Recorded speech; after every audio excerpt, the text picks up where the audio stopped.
So we're going to start chapter 7 today. Chapter 7 is a pretty big chapter, as most of our chapters have been.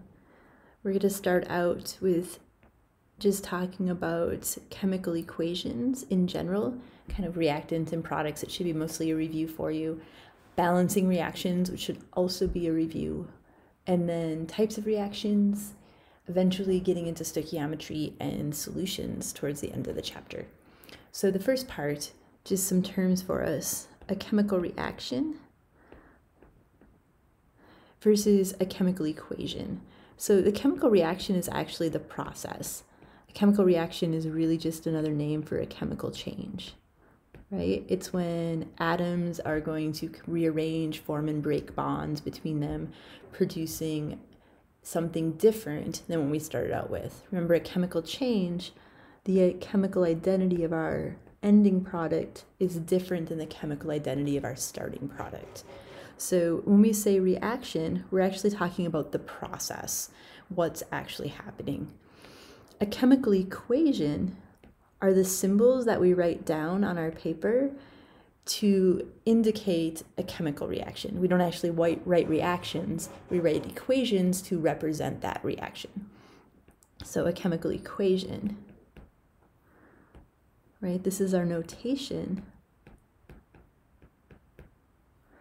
to show a chemical reaction. Again, we can't write the reaction's what's happening, but we can represent it symbolically using this notation. We could say it's a symbolic representation.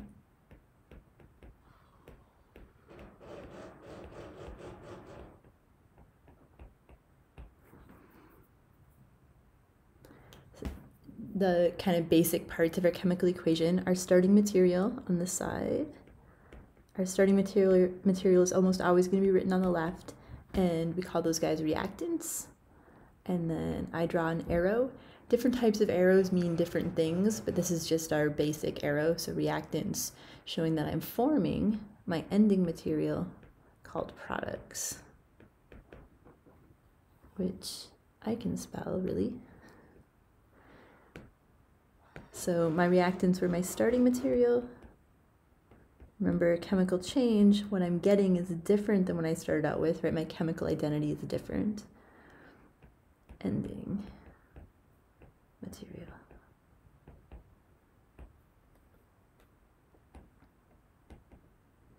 Sometimes the name reagent is used instead of, oops, I didn't mean to erase all of that.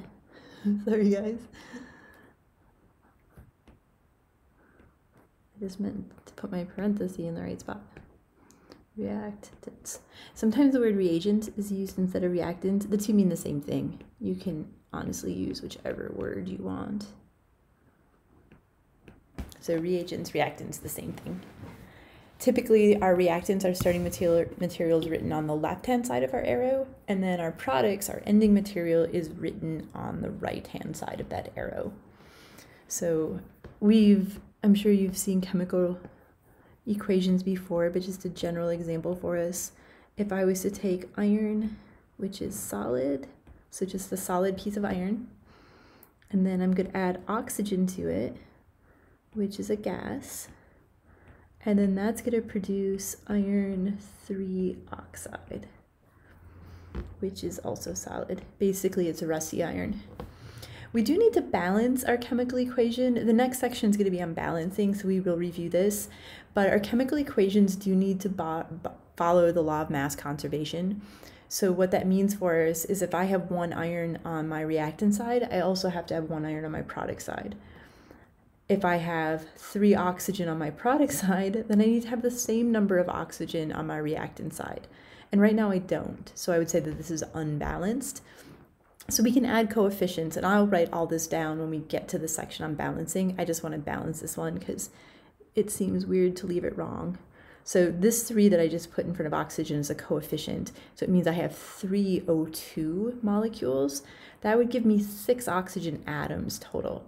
If I go put a 2 in front of my iron 3 oxide, that 2 multiplies everything. So I have 2 iron, I have 6 oxygen. So now I have the same number of oxygen atoms. course, my iron is no longer balanced, so I need to go back and put a 2. So these coefficients are to balance my equation. Some other notation that's there that we should talk about real quickly, and that are these guys. So I have an S, my G. As I was writing them, I said that my iron was a solid, my oxygen was a gas, and my iron 3 oxide is a solid. And what those guys do is they indicate our state of matter. So if you see a little S in parentheses, that means it's a solid. If you see a liquid, it means it's a gas. Whoa, sorry guys. Am I this confusing in person? I really hope I'm not. I'm afraid I am though. L is a liquid, G is a gas. And then the other one that we're actually going to see a fair amount is if you have an AQ after it. That means it's an aqueous solution, which means it's a solution between whatever the substance is, aqueous, and water. So basically it's dissolved in water.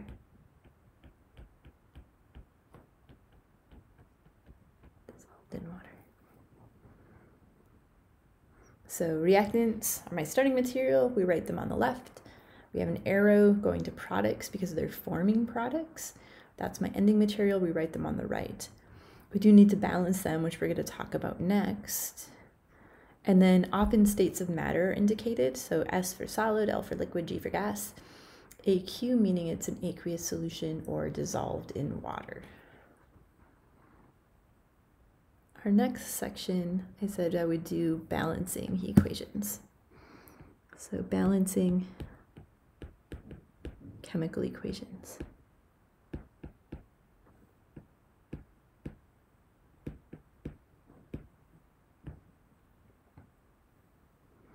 So we do need to obey the law of mass conservation.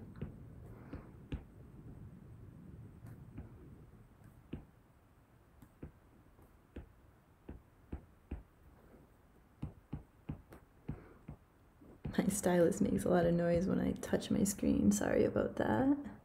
I don't know how to avoid that though and actually write at the same time. If we remember, the law of mass conservation tells us that during a chemical reaction, we're neither creating mass or destroying mass. So the total mass of my reactants must equal the total mass of my products. Part of Dalton's law of atomic theory told us that chemical reactions were not creating new atoms or destroying new atoms. All we're doing is we're taking the same atoms, we're breaking bonds, we're rearranging how they're connected, and we're forming new bonds. So what that means for us practically is I need to have the same number of each type of atom on both the reactant and the product side of my chemical equation. So that's what I was doing before when I said, okay, I only have 2 oxygen on one side and 3 on the other. I needed to make those numbers the same. So we need to have the same number of each type of atom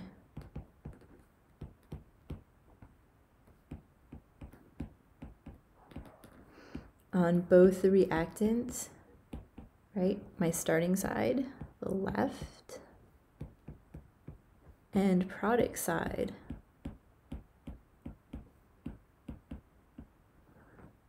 of the equation. If I start out with 4 carbons, I need to end with 4 carbons. I can't all of a sudden be pulling carbons out of thin air or destroying them. So whatever I start with, I need to end with.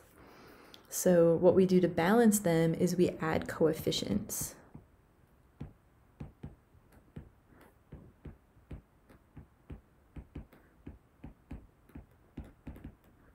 So those coefficients were our whole numbers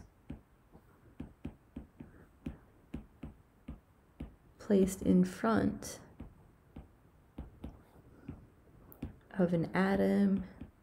It could actually be an ion or compound. Everything after that coefficient then gets multiplied by that coefficient. And we can add them freely. So if you need to put a 2 in one spot, do it. If you go and add a 3 on the other side and it messes up your original 2, go back and erase it and change it. What you cannot do is, once your equation is written correctly, is do not change the subscripts. If you change your subscripts, you're actually changing your equation, not balancing it. So do not, unless you wrote it wrong in the first place, then fix it, of course, but do not change the subscripts.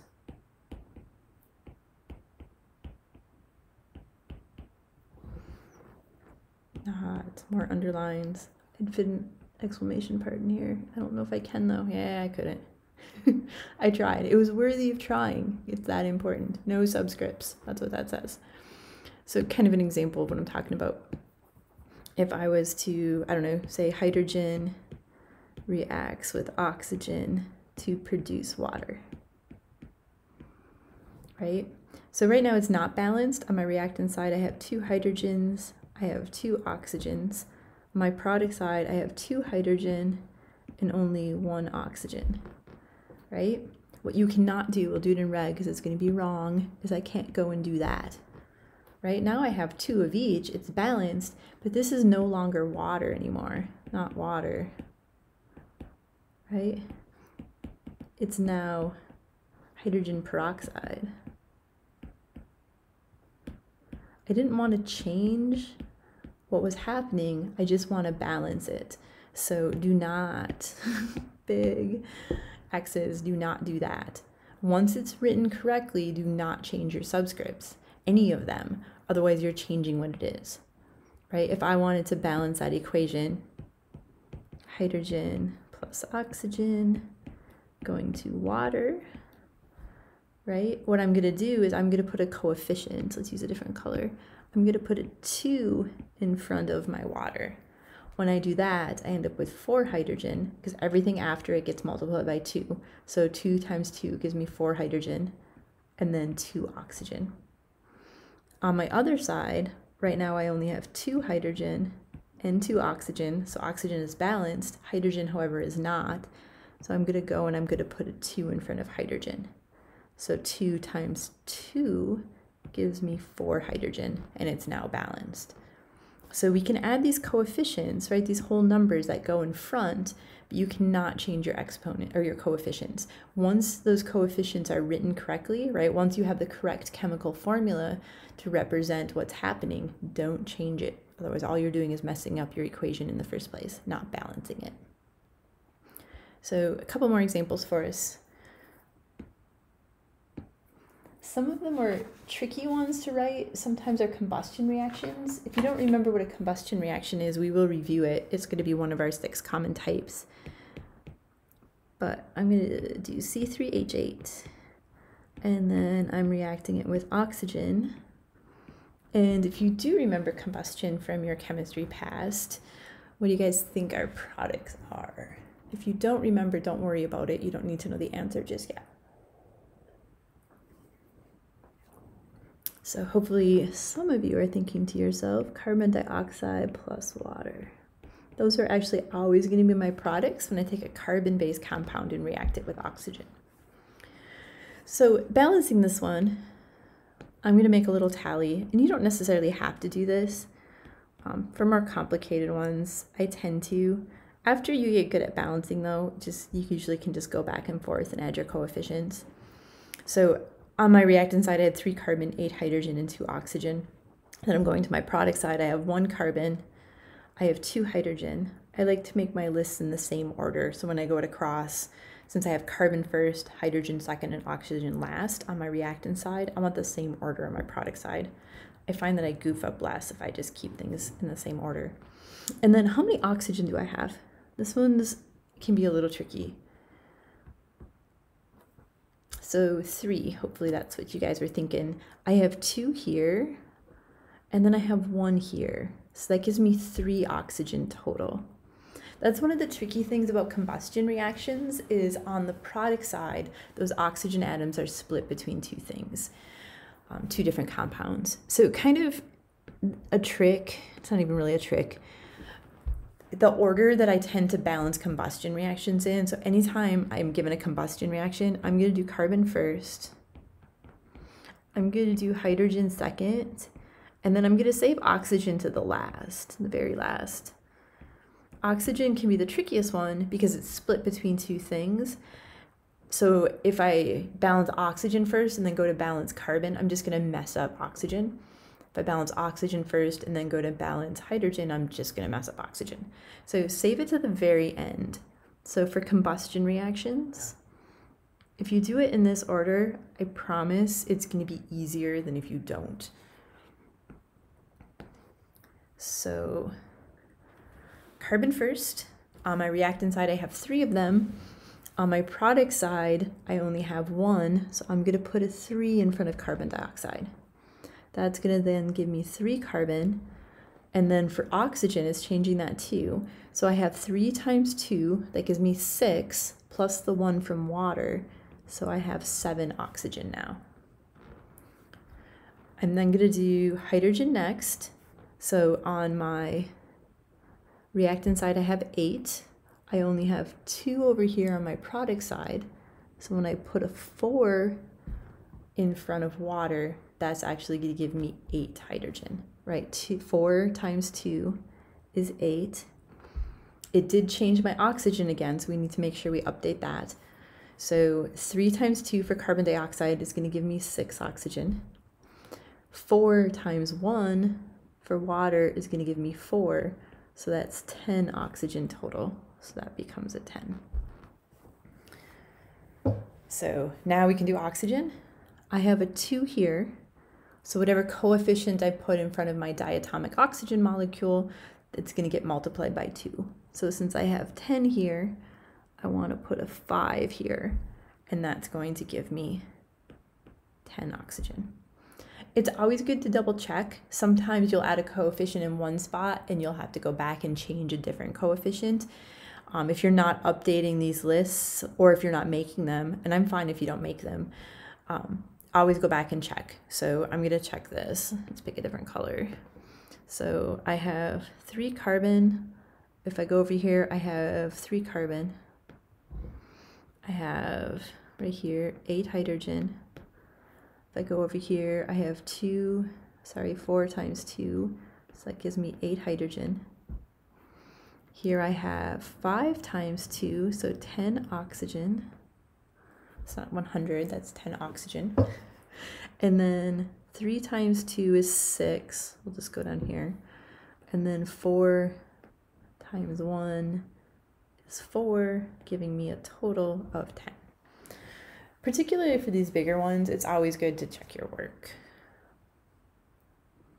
Let's do one more.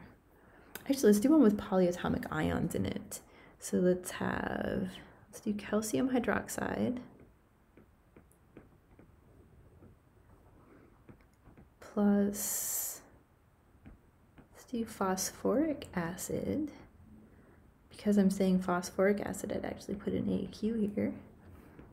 Right, remember acids are in aqueous solution for us. I actually need to squish this a little closer together. Let me erase this. I'm going to write the same thing, don't fret. I'm just not giving myself enough room. So H3PO4, that's a 4. And then I'm going to produce water plus calcium phosphate. Remember, calcium has a +2 charge. When it forms an ion, phosphate is one of our polyatomic ions with a -3 charge. So I'm going to need 3 of those positively 2 charged calciums for every 2 of the -3 charged phosphates. So something like this. There's a lot of atoms and there's a lot of stuff going on. What I'm going to do is I'm going to balance polyatomic ions. So if I look at the calcium hydroxide one, I'm not going to think of it as 2 oxygen and 2 hydrogen. I'm going to think of it as 2 OHs. I'm going to keep this together as a unit. I'm going to do the same thing with phosphate. You don't have to have parentheses here because I have 1 of them, but I'm going to put parentheses around it just to remind myself to keep it together. So I have 1 phosphate. Over here, I have 2 phosphates. The other thing I'm going to do with water is I'm actually going to write it as HOH. Be really careful with this. This implies that it's ionic, and it's not, right? The bond between hydrogen and oxygen is a covalent bond. We're sharing electrons, right? It's bent as 4 electron groups, 2 bonds, 2 lone pairs.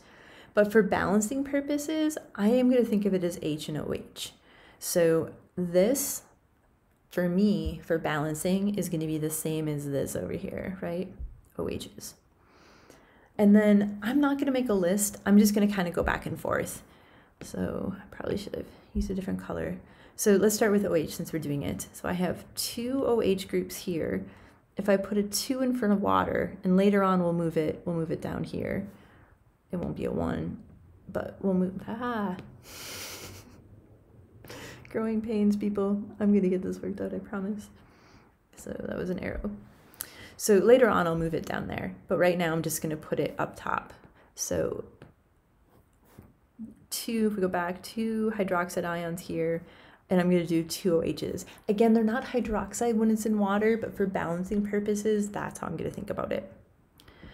I'm gonna do phosphate next. So over here I have 2 phosphate, here I only have 1. So when I put a 2 in front of phosphoric acid, I end up with 2 phosphates. That also gives me 6 hydrogen, right? 2 times 3 is 6 hydrogen. Again, the hydrogen that's attached to that oxygen, I'm not considering hydrogen. So if I go and look over here, I only have, right, 2 times 1, I only have 2 hydrogen. I actually need 6 of them. So what I'm gonna do is I'm gonna change this to 6. This is where I said sometimes you add a coefficient and then you have to change it. When I put a 6 there, I have 6 hydrogen. I now have 6 hydroxides. Again, remember, we're only doing hydroxide for balancing purposes. So 6 hydrogen, 6 OH, which means if I go back to calcium hydroxide, I need to put a 3 in front of it. Then I have 3 calcium and 3 times 2, 6 hydroxide. If I go and look at my product side, over here, I have 3 calcium. So that works. I have 2 phosphate, which matches the 2 phosphate over there. So I think we're good. So let me erase some of this mess and then I will try to check our work here. So there's a 6 there. I'll put the 6 back. And everything else I erased. So there was a 3 here. There was an H. And then we had a 6. So again, I'm using this top part for checking water, even though this down here is what water looks like. Oop, some other stuff we lost. Okay, oh, there we go. So I have, let's actually make a list on my reactant side, 3 calcium, and then 3 times 2 gives me 6 OH. I have 2 times 3, so 6 hydrogen, and then 2 phosphate. I know these guys have charges, but I'm just doing a count.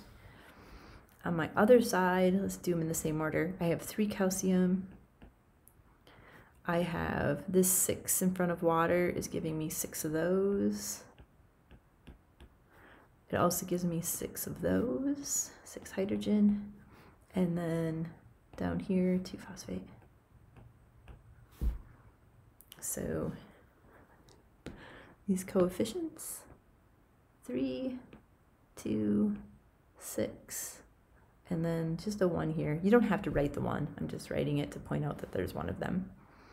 So if you have polyatomic ions, the whole point of this one, I guess 2 points. If you have polyatomic ions, it's easier if you balance it that way.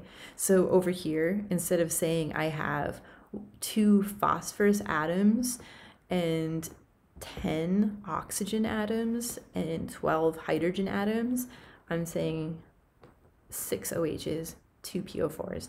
I just think it's a lot easier that way. You can't always do that, but if you have the same polyatomic ions, or you have a way to cheat, as we do in water, to have the same polyatomic ions, then that's going to work for us.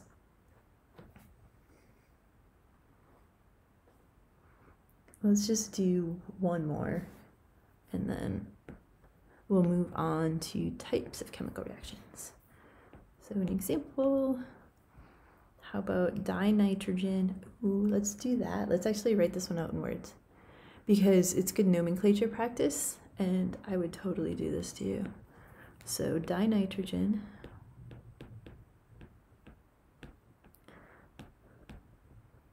pentoxide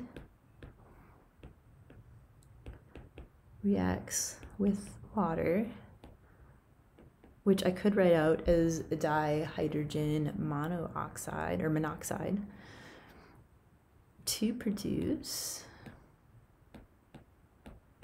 nitric acid. And we're going to write the balanced chemical equation.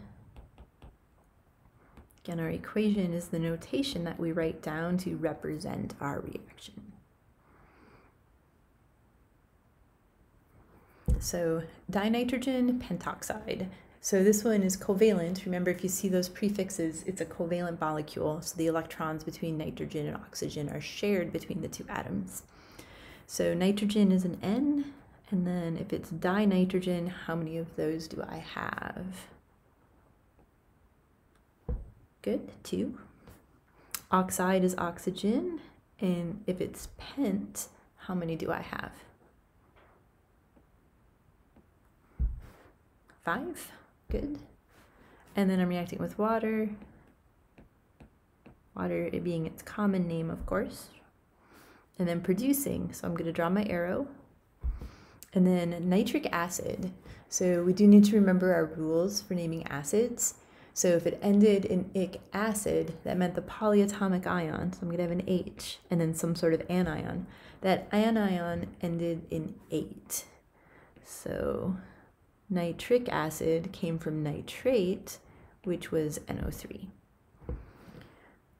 This is where, if you wrote this wrong, fix the subscripts. But once you're sure that you've written this correctly, we're not going to change them anymore. So I'm pretty confident that we wrote this correctly, because, well, I know the answer. And you guys are pretty good at nomenclature at this point, so I hope you would also be confident. And then I'm going to make a list for this one. The kind of trick to this one is on my reactant side, oxygen is split between 2 things. So I have 2 nitrogen. I have 5 oxygen in my first reactant. I have 1 in my second, so that gives me 6 oxygen total and 2 hydrogen. On my other side, I have, let's do the same order, 1 nitrogen. I have 3 oxygen and then 1 hydrogen. So this one actually is pretty straightforward. If we look at our 2 lists, they're all double, right? 2 on one side, 1 on the other, 6 oxygen, 3 on the other, 2, 1 on the other. So all I need is to double this side, which is easy. I can just stick a 2 in front of it. So 2 hydrogen, 2 nitrogen, 2 times 3 gives me 6 oxygen.